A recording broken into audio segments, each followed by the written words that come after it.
Ladies and gentlemen, this week I owe a grave apology to the drumming world, which I intend to deliver on this episode. But I am also talking about some practical approaches to positive thinking and non-attachment and some of the stuff we've been talking about lately, all in reference or through the lens of a gig I played last weekend with the great Kay Howell. It's going to be interesting, it's going to be informative, hopefully it's going to be entertaining, and we'll get to it on the other side.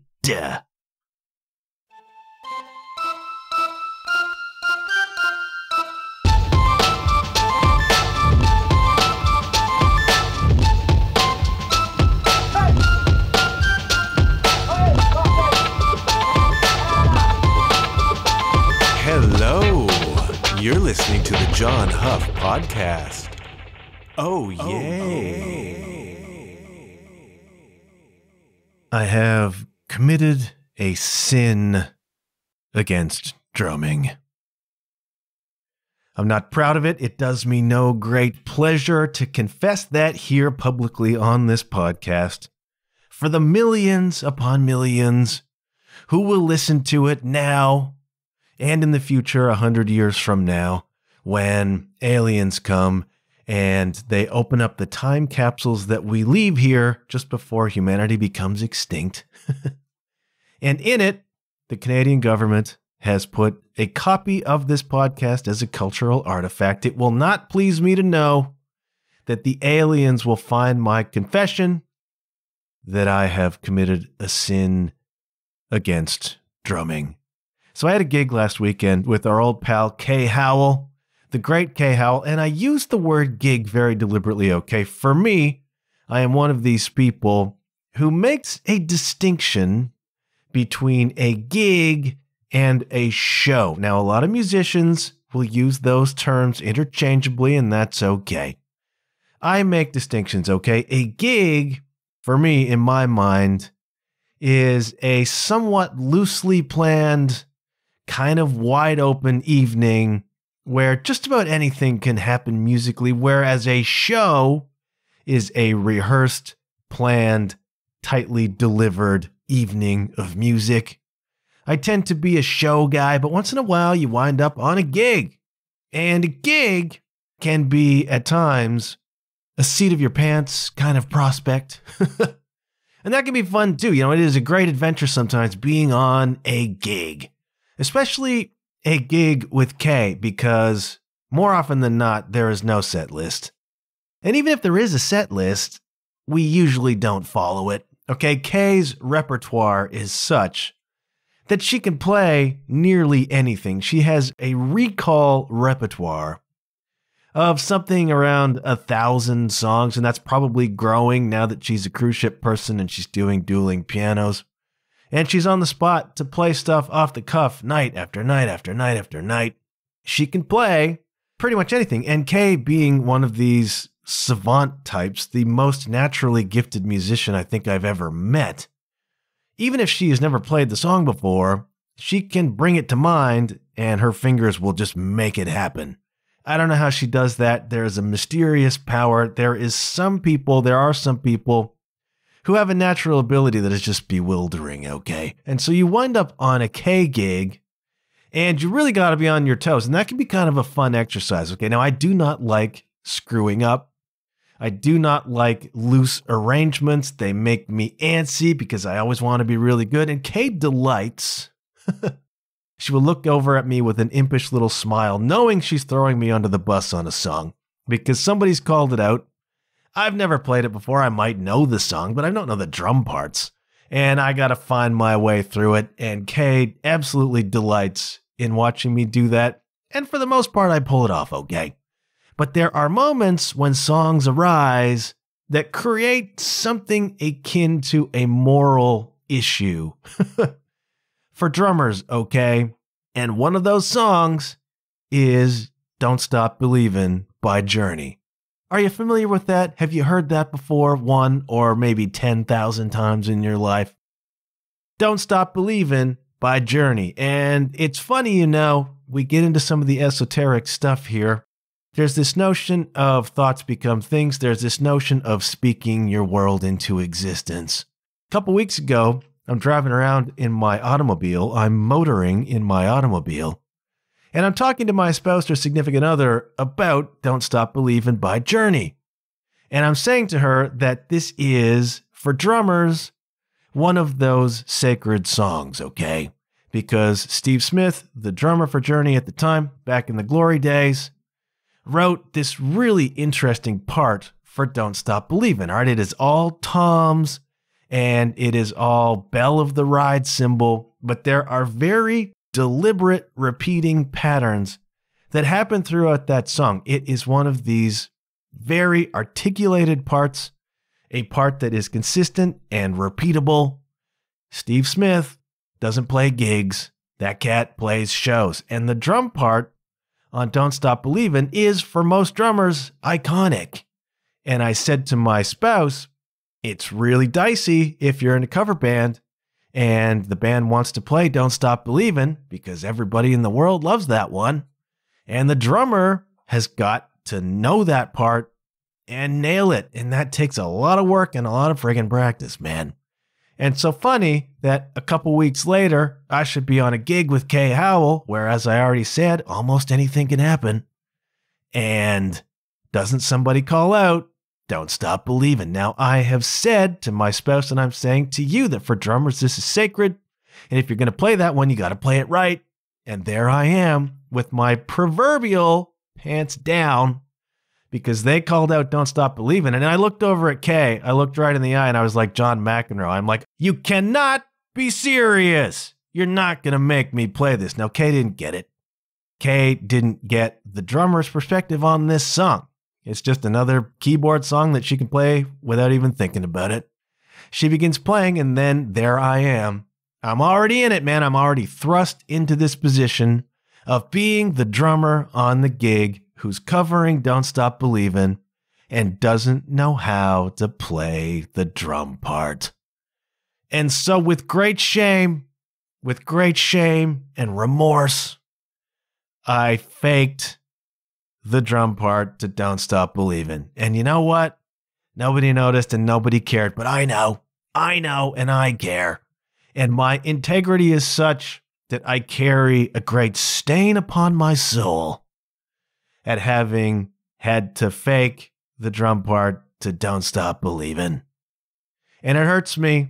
And now I feel almost as a punishment, almost as self-flagellation, that I have to go and learn it now. And the chances are I will do that and never ever play it again publicly. And that is my condemnation. That is my purgatory. That is my penance for committing the great sin of faking what every drummer knows is a sacred drum part. And I feel very bad about it, okay? And I offer here publicly my confession and my mea culpa. I'm sorry, Steve. I'm sorry, drummers everywhere, that I did that. But I had no choice, and the show must go on. But the song itself, the whole concept, Don't Stop Believin', provides a nice intro, provides a nice hook into some of the stuff that we have been talking about lately, okay?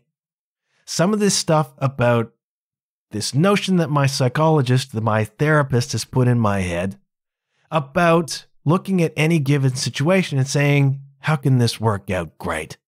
And it also, that whole evening, points to this notion of non-attachment that we've been talking about lately, okay? And Don't Stop Believin' is all about belief. Don't Stop Believin' is all about belief. And we're talking about how your own mental processes, how your own beliefs, how your own thinking can shape and affect your world. And it is apropos, all right? It is very sort of cosmic that it should come up in the context of that evening, because I'll tell you what happened, okay? Kay and I booked this gig some time ago, and it's always dicey, okay? If you live in Canada, the northern states, a lot of places in the world, and you're going to book a show in January, you are running that perpetual risk of weather, okay? But what's happened around here, perhaps it's happened around where you live, is that winter just hasn't shown up. Just hasn't been here. It has not I live in the snow belt. It has not snowed in L-Town basically all winter. We had the greenest of Christmases. It was glorious. I am not a snow guy, okay? I am not at all a snow guy. And it has not snowed all winter. It's been wonderful. Loved it. And so we got this gig booked. It's on a Friday night. It's at this little room, this brewery that we like to play. Very, very cool. And I know that I've got a ton of people coming. God bless my friends. They all wanted to come out and have a Friday night and support the show. And a lot of them know Kay and love Kay. And who doesn't want to come and see her, right? And so it's booked. It's going to happen.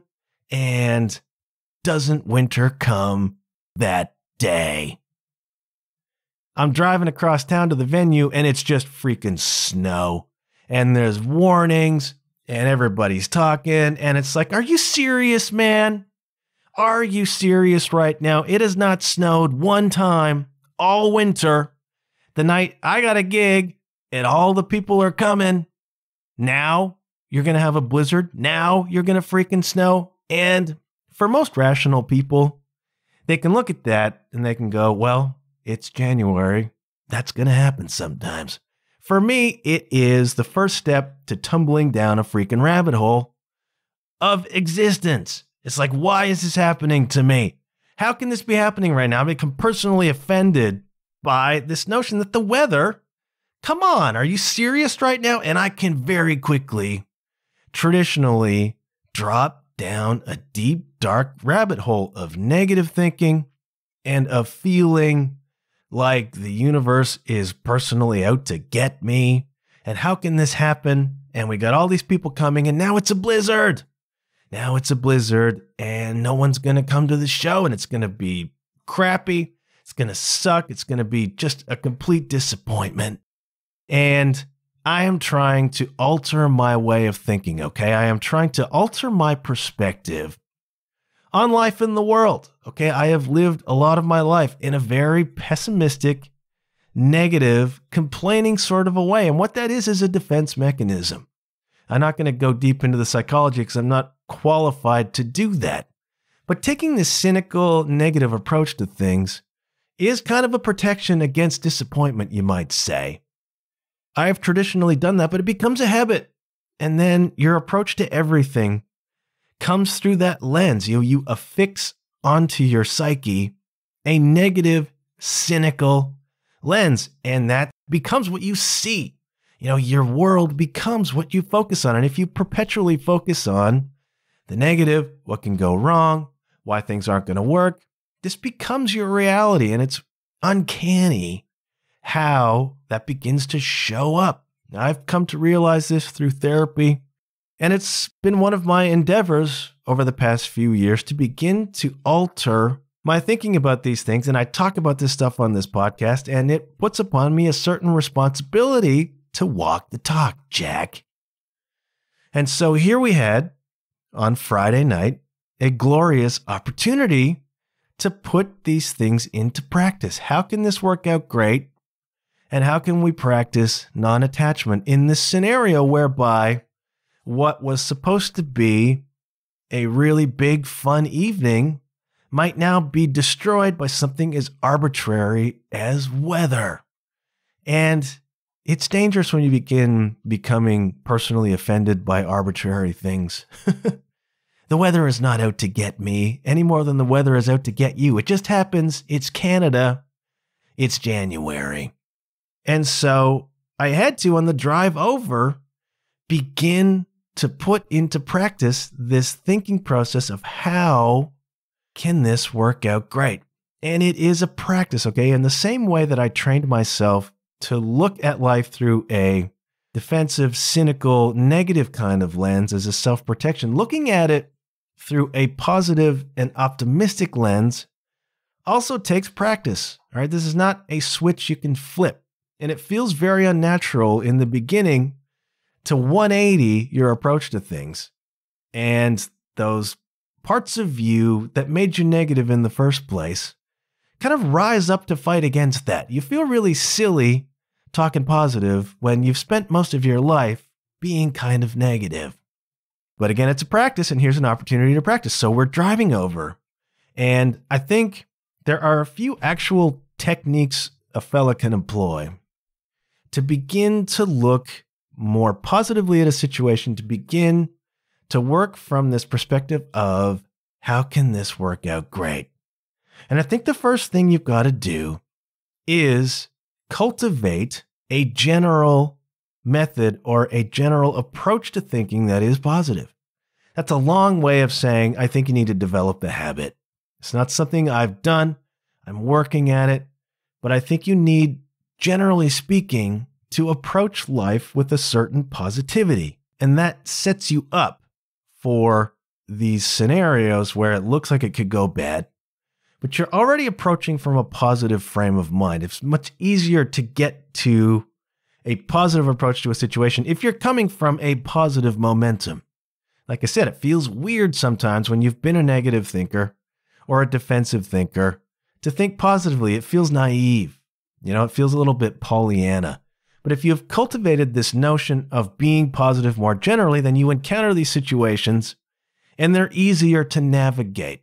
And one of the ways that you develop this positive outlook is simply having a gratitude practice.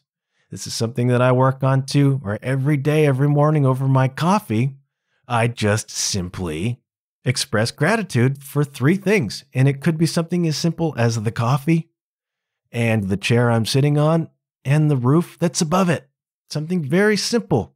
Just paying conscious gratitude to even the mundane things in your life that make life easier and better. That's just a way of starting the day with a more positive outlook, with a more optimistic outlook. So the first thing I think you do is you cultivate a generally more optimistic point of view. Then you find yourself driving across town in a blizzard, the first freaking snowfall of the year on the night when you've got a gig that you want to go really, really well. The next thing you can do is look for a precedent. Look for a precedent for whatever situation you're in, a positive precedent. So how can this work out great? Well, stop and think. Has it worked out great before? Maybe it has. And if it's worked out before, why can it not work out again? So I'm driving across town in a blizzard, going to a gig that I fear is going to be a complete bust because I've played them. But has this happened before? Well, yeah, it has. Many, many years ago, the great Hiroshima Hearts was playing a gig at the Blackshire Pub. Blackshire Pub was a great venue in L-Town, and it was for a while the absolute heart of the indie scene. I mean, you could go down to the Shire on Friday night, on Saturday night, didn't matter what Friday or what Saturday, local bands would be playing, people you know would be playing, and people in the crowd and the audience would be other musicians that you know. The whole scene was kind of centered around the Shire. It was this old house that was converted into a restaurant on the main floor and a venue upstairs. Sucks carrying your gear up those stairs, but that is a rite of passage for all musicians, okay? And so it was a big deal when Hearts finally got booked to play the Shire. That meant we were being acknowledged as part of the scene, welcomed into the scene, and we wound up playing there a bunch of times. And I did with other acts as well. It was great. Great little room, great vibe in that place. And so one night, Hearts are playing, and it's winter, and blizzard happens. And I can remember sitting at the drums, and the way it was set up, where the drums, your back was to a window. Again, this used to be somebody's house, somebody's bedroom I'm playing in, right? And behind me is a window, and I can just remember looking over my shoulder between songs and just seeing an absolute whiteout happening out there. Now, when we loaded in, that wasn't happening, but there was a danger of it, and I'm looking outside like, oh man, this is brutal. But in front of me, there's an audience, all right? We knew the weather was going to be bad. People came anyway. And we had a great night, and we had a great show, and we went outside after the gig, and it was just a mess out there. Just like a foot of snow on everybody. It was a mess out there. But people still came, and there was a precedent for people coming out to a show in lousy weather.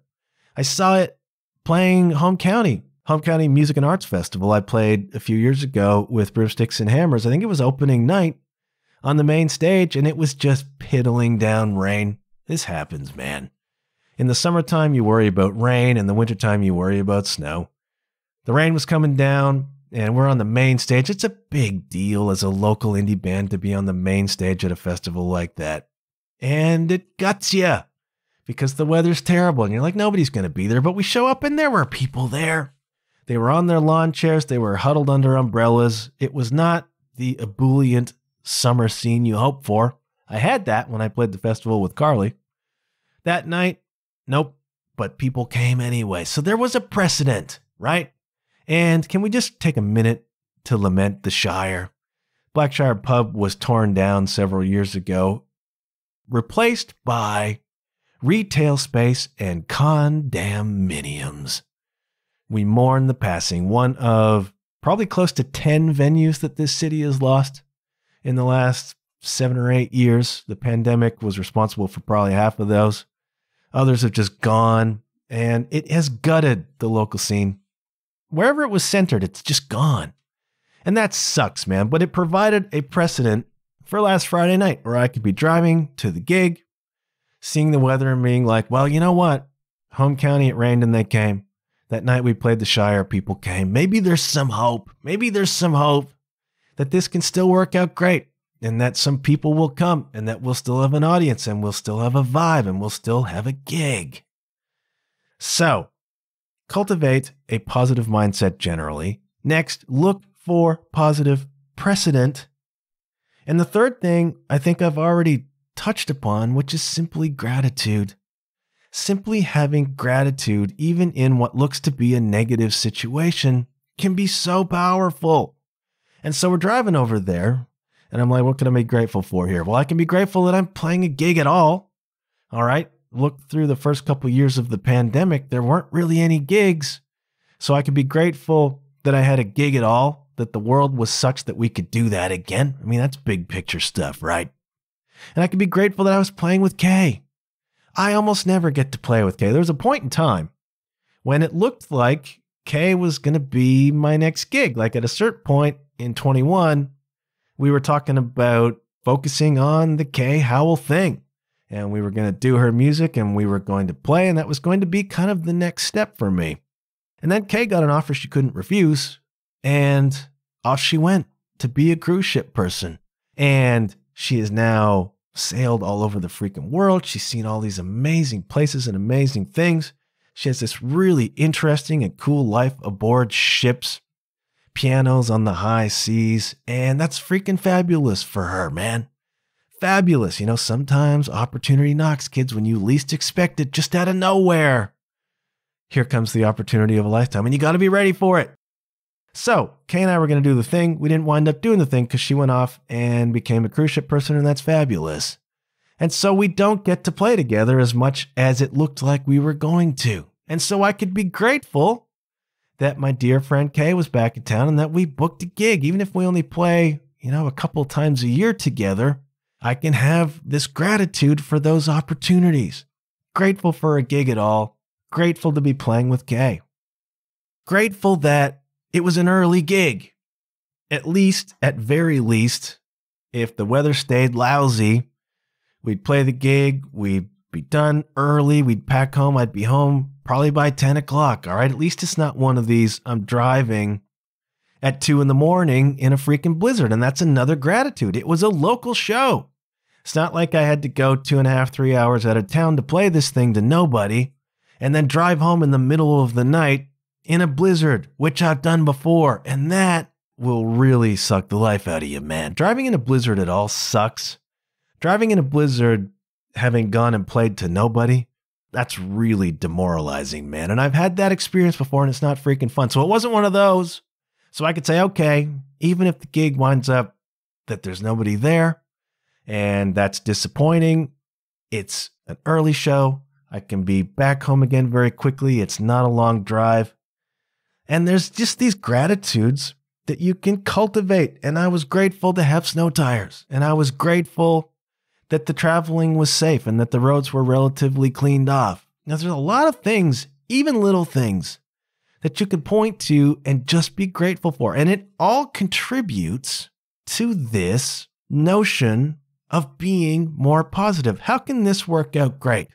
Well, I can get to the venue safely.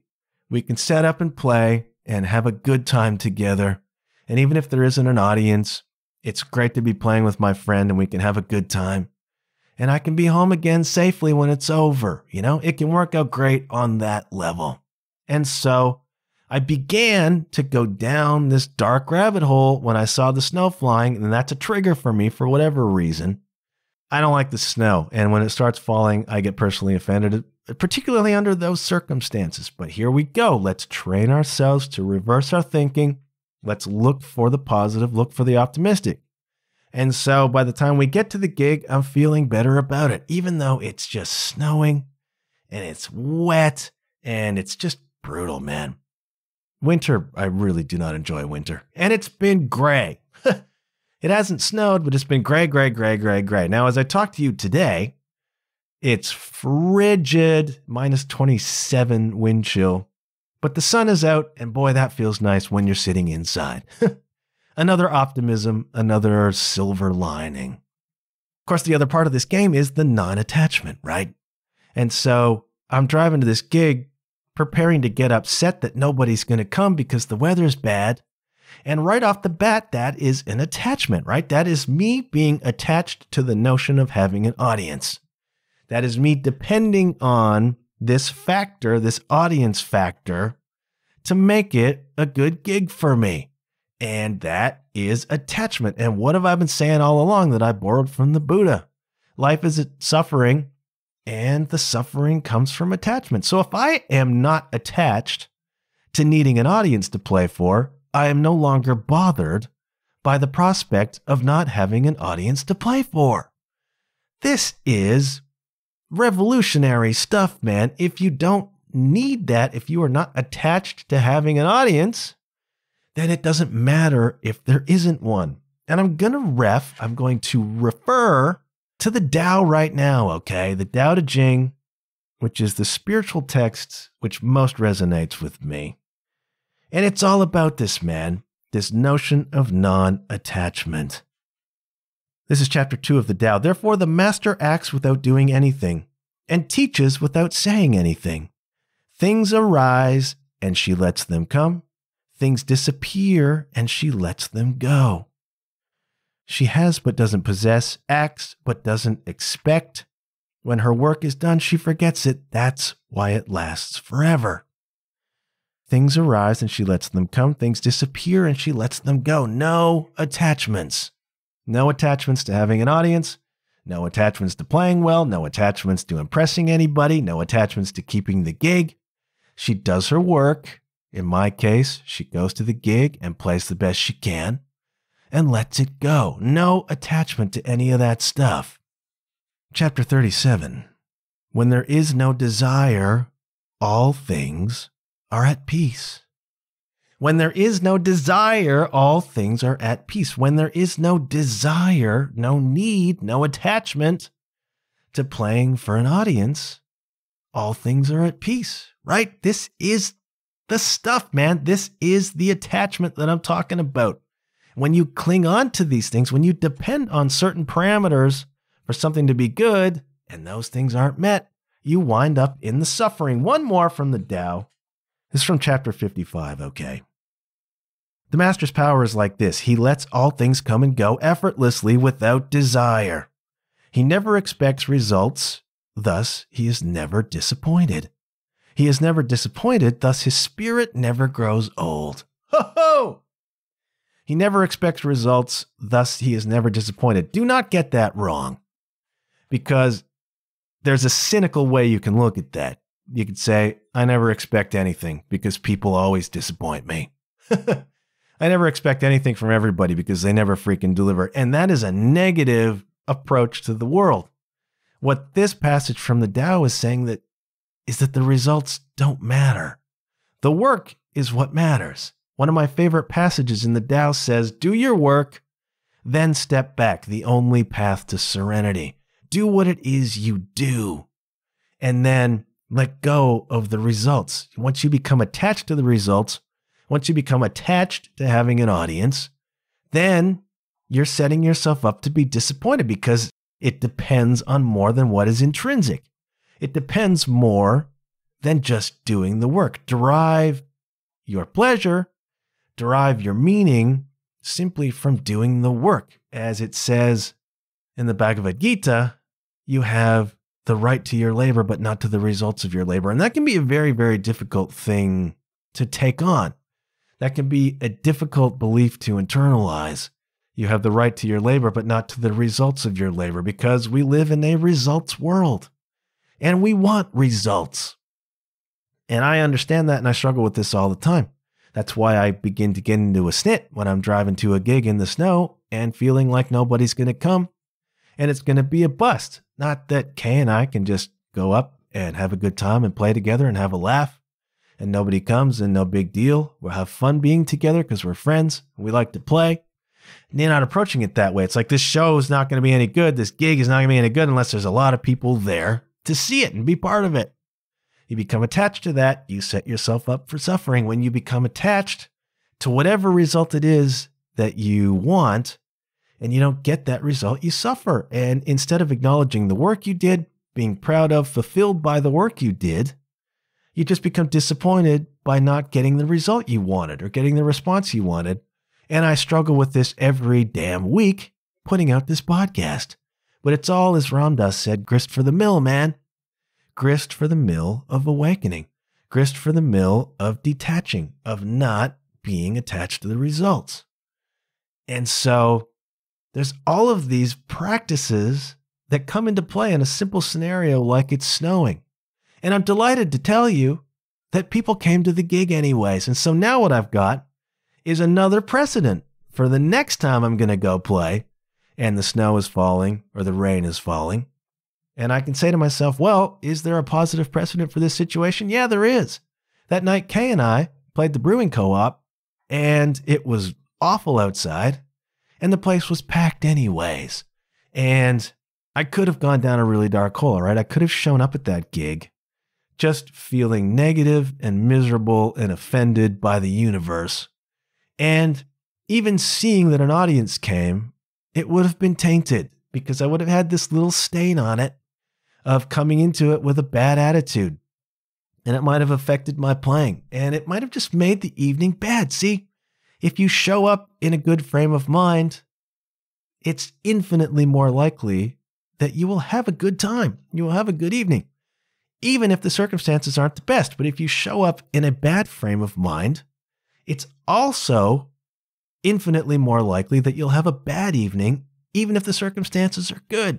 So it's important to cultivate this positivity. Now listen, if it is too much for me to be quoting the Tao, if you like a more common vernacular, if you like something a little more colloquial for your wisdom, I point you in closing, this little number, I point you to the wisdom of Mike Damone in Fast Times at Ridgemont High, who says, whatever happens, your toes are still tapping.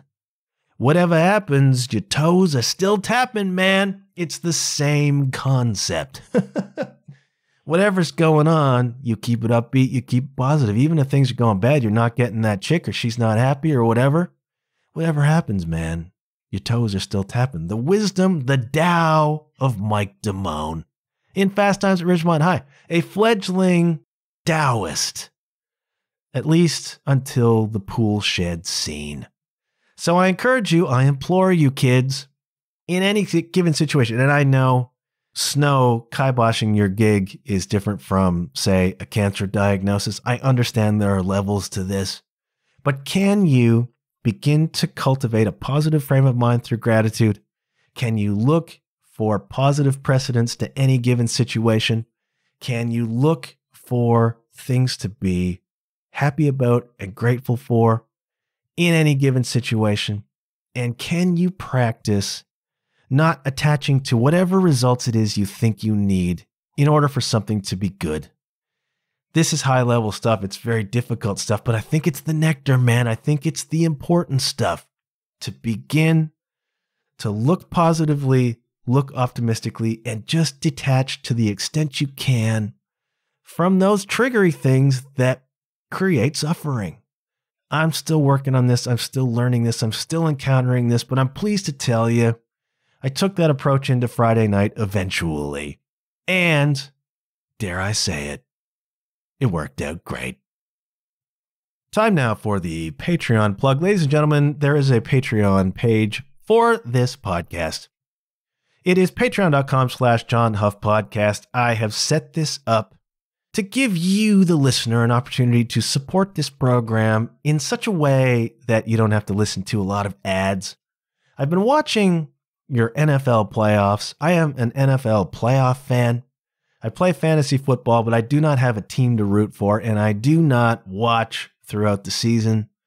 But when the playoffs come, because it's life or death, man, it's lose or go home, I sit down and I watch and I get caught up in all of that. And man, are there a lot of commercials. You're used to watching the Netflix or whatever.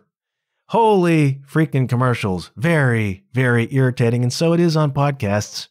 I still get annoyed when I try a new podcast and I got to sit through 7 minutes of ad reads before the thing starts. And then every 2 minutes, they stop for another word from our sponsors. Drives me crazy. I do not want to do that on this podcast, which is why I've gone the Patreon route. Patreon is an opportunity for you to voluntarily support this podcast rather than being forced to listen to ads as my way of monetizing what I'm doing here. Because I put a lot of work into this and it takes a lot of my time and it actually costs me money to do it. So I created Patreon, patreon.com/John Huff Podcast. $5 a month. I have one tier of membership. It's you saying, I enjoy the work that you're doing, young man. I appreciate it. I get something from it. I am educated, inspired, motivated. I just like hearing a friendly voice in my ears once a week. And for me, that's worth $5. $1.25 for every episode that I do. That exists over on Patreon. Thank you to the people who have signed up for that so far. I really genuinely do appreciate it. I have merch, john-huff.com/shop, where you can get yourself a fine t-shirt. I'm going to consider some new merch ideas over the next little while. I've just been a bit busy, man. As you know, I'm trying to go straight. I'm applying to jobs. I'm looking into that stuff. And so I haven't had time to do some of the back end on the podcast, but I might do like a hoodie or something. I got to look into what the options are. I got t-shirts. I got mugs. They're very cool. I like them. Some of them designed by the listeners of this podcast. And I would dearly appreciate you picking up some merch and repping for the program. john-huff.com/shop. If you don't want to do that, you can't do that. That's cool. Word of mouth is the best. You may have noticed that I'm not doing a whole lot, at least not as much advertising of the podcast on socials anymore, purely because it doesn't do anything. Fundamentally, it amounts to a waste of time. Word of mouth is the best way for this podcast to grow. A lot of the podcasts I listen to have been recommendations from other people. So, if you're out in the world, you run into folks who like podcasts, please mention mine to those people. Please share what teasers I produce. Please share the episodes. It helps me more than anything else when people who listen to the show and like it start telling other people that they listen to the show and like it. So thank you very much for doing that. You can indeed follow me on the Facebook, follow me on the Instagram. Share the episodes. Ratings and reviews are always most welcome, kids. It takes only a couple seconds to click 5 stars, preferably on your podcast app, or to leave a few sentences that say, hey, I like this and this is why, and you might want to listen to it too. I appreciate all of that support. I do not take lightly any messages of encouragement, any comments, any likes, whatever. I really value all of them, and I mean that. I genuinely mean that, kids. So thank you ever so much for your support. Thus ends the plugging. A couple things real quick before we go. I am trying to keep these episodes tighter. As I record this, it's Blue Monday, kids. Blue Monday. Have you heard this term before? Blue Monday has come into the common consciousness as allegedly the most depressing day of the year. The third Monday in January. when the Christmas buzz has well and truly worn off, when the weather is just lousy, when people have already effed up their New Year's resolutions and so they're feeling crappy about themselves, and the Christmas bills are coming in and people are realizing they're broke and life sucks and nothing's working out. Well, I'll tell you a little secret, okay? Blue Monday doesn't actually exist. Blue Monday was part of a marketing plan for a company called Sky Travel back in the middle 2000s, like 5 or 6. They engaged this cat, a psychologist called Cliff Arnall, and they wanted him to come up with something as a marketing plan for travel. And so he created what he called a calculation, various factors that helped decide what was just the darkest, what was the most depressing day of the year. And he settled upon, via this calculation, which is really weird and doesn't make a lot of sense, that it was the third Monday of January. That's when people are most depressed. And so they called it Blue Monday. And the whole idea was, let's get people, if they're most depressed on this day, let's get them thinking about something good, which is booking a vacation somewhere through Sky Travel. And so it was a marketing plan. Let's convince everybody that they're miserable, and one of the great ways to beat that is to think about going to a sunny destination. Pretty good idea, really, but somehow over the course of the last 15 plus years, it's come into the consciousness as a scientific thing. This is the most depressing day of the year. It isn't. There's no science behind it whatsoever. And one of the effects of it is people start talking publicly about how this is the most depressing day of the year, and even if you woke up in a great mood, you get depressed.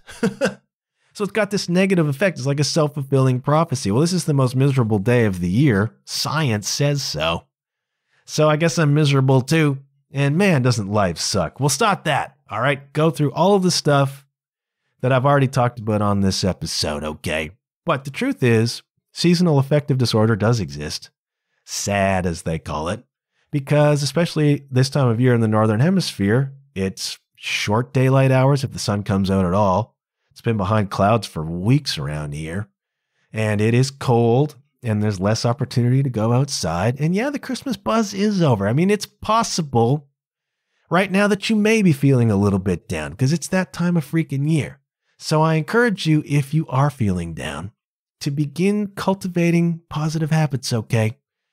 Start with that gratitude practice. Start thinking about what you can offer to other people. One of the things that I've found most effective in heading off a depression or of altering course on a depression is to help somebody else. Even if that's just sending a little message of compliment to somebody else. Lifting somebody else lifts you, man. The rising tide lifts all boats. So if you're feeling the seasonal affective, if you've adopted this Blue Monday mindset, start with some gratitudes. Look after yourself, all right? Exercise, do that, just move, develop some sort of positive momentum in anything in your life, whether that's a writing habit or just eating better or whatever. Momentum, when you become depressed, it's often as a result of losing momentum. So try to cultivate some momentums, okay? Try to give yourself a freaking break. Listen to uplifting stuff. Listen to uplifting music. And that brings us to this week's musical recommendation. Very, very quickly. This is funny, by the way, as a quick aside. You'll recall that last week I talked about my haircut, and I was going to use Faster Pussycat's version of You're So Vain as the song of the week, which I did not do in the end. But funny thing happened, speaking of thoughts becoming things, is that they didn't just call out Don't Stop Believin' at the gig on Friday night. They called out Carly Simon. And Kay, don't you know it, starts playing You're So Vain. And so a little point from the universe, a little tickle there. Ha ha ha. And we did that. I've never played that song before either, but I found my way through. And that is not an iconic drum part, so I don't have to self-flagellate over that. One of the songs we did sort of half prep in advance was this tune by a girl called Devin Cole. And the song is called Witch. W-I-T-C-H. Woman in total control of herself. W-I-T-C-H.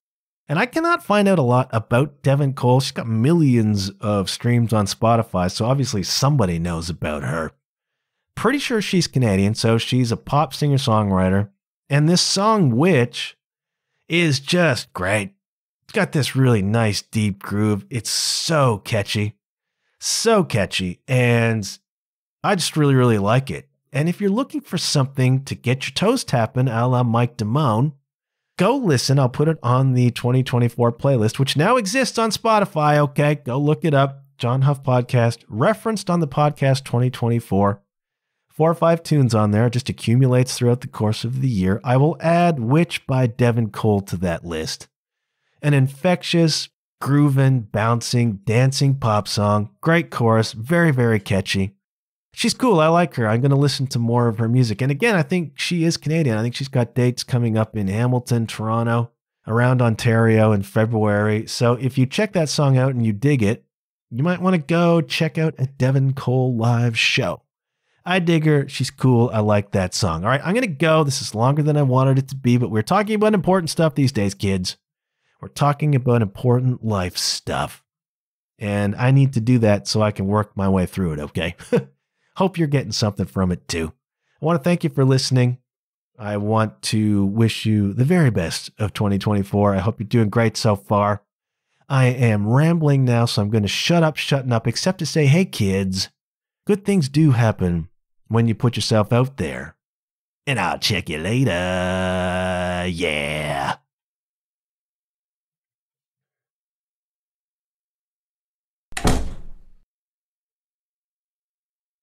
She's a woman in total control of herself.